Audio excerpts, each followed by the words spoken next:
Hi, T65 here, and today I'm going to show you how to create a sort of mirror effect in GIMP. So first, let's open up our GIMP.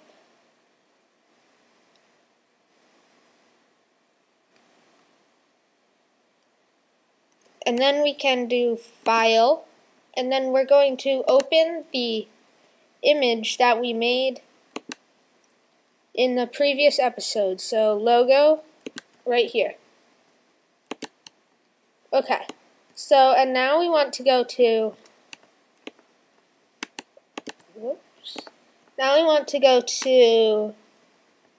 image, canvas size, and then we're going to set this up to 1000 by 1000, and then we want to center it.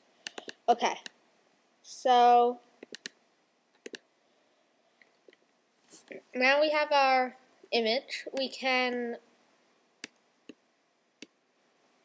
create a new layer and fill it with the foreground color so that we get a nice black color, and drag it down below the background. And then you want to grab your paint tool and make sure you have it set to foreground color and fill in the little, you got to be on the background layer, and fill in these white little spots right here just by clicking. Make sure that you don't click on the actual object. Okay, now it blends in nicely, and we can start to make our shadow effect. So first we want to move this up to about here and keep it centered. And then we can duplicate the layer by clicking this button with the two little picture frames. And there we go, we have our duplicated layer. And then we want to go to the rotate tool to rotate the image 180 degrees. So get it as close to 180 as you can, and then you could just type in 180.00 up here too. And then you can hit rotate. And then we can grab the drag tool and drag it down to here. And it already looks like a shadow, but not a very good one. Looks more like a mirror. We're sort of creating a shadow mirror.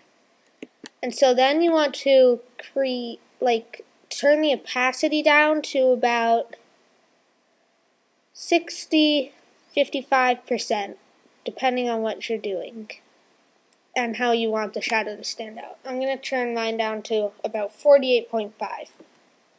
And so then we have the hardest part, which is getting it to actually look like a shadow and fading away. So we need to create a new layer, but make sure you have it set to transparency so that you can't see it. And then on that layer, we can draw a circle or a square, and you got to go over this to where you want the shadow to end. So about here, I'm going to drag mine to make it a little rounder. And then we can go to select, and then we can feather. And I like setting my feather up high. It makes it have a nice professional look, so I'm going to set mine up to 60. And what feather does is basically continue the shadow, but sort of at a gradient to transparent. So we're going to hit OK, and then we're going to do edit and cut. Oh, I'm sorry, we can't do that on a new layer. We got to have this layer, edit and cut. And there we go, we have a nice feather. Let's see if it worked. Yep, there's our feather. And you can see it sort of continues the button for about a few more seconds. It's your preference if you want to make it curved like that, or if you want to make it more of a square shaped, which would look like this. which would look more like this, and then you can do select feather 60, okay? And then you can do, and then you can cut it, and it looks more like that, which I like the other one better, but it's your personal preference. And then we can save it. And we'll save it as logo glass mirror .jpg, and then save it as a JPEG. So,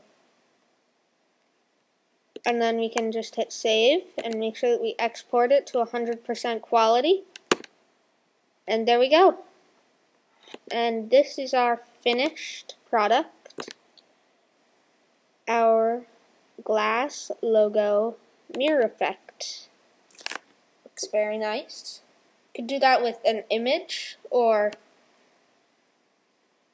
with anything else. And in our next episode, I'm going to be showing you how to